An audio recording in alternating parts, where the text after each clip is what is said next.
Class 10th चलेंगे हम लोग फिजिक्स चैप्टर नंबर 1, जो कि है हम लोग का प्रकाश का परावर्तन, रिफ्लेक्शन ऑफ लाइट।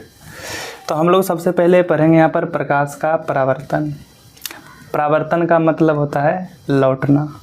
तो प्रकाश का परावर्तन यानी प्रकाश का लौटना। तो यहाँ प्रकाश कहाँ से लौटेगा? तो प्रकाश किसी सतह पर जाएगा और वहाँ से फिर वापस लौटेगा। तो प्रकाश का परावर्तन यहाँ पर है प्रकाश का किसी सतह से टकराकर लौटने की क्रिया प्रकाश का परावर्तन कहलाती है। मतलब यहाँ पर परावर्तन का मतलब होता है लौटना।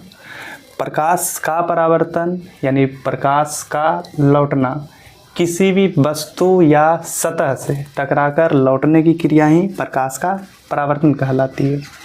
अब यहाँ पर हम लोग देखेंगे प्रकाश का जो परावर्तन के दो नियम, यानी प्रकाश के जो परावर्तन है इसके दो नियम हैं।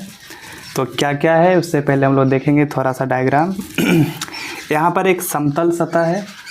तो समतल सतह पर एक किरण पड़ रहा है।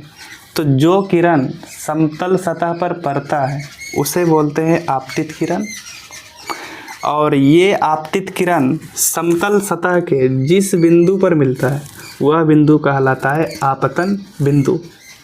तो आपतन बिंदु पर एक लंब खींचा जाता है जिसे हम लोग बोलते हैं अभिलंब। आपतन बिंदु पर खींचा गया जो लंब है अभिलंब कहलाता है।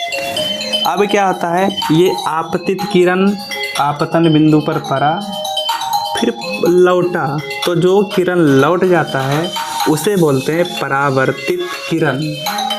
यानी कि किसी सतह से टकराकर लौट जाने वाली किरण परावर्तित किरण कहलाती है।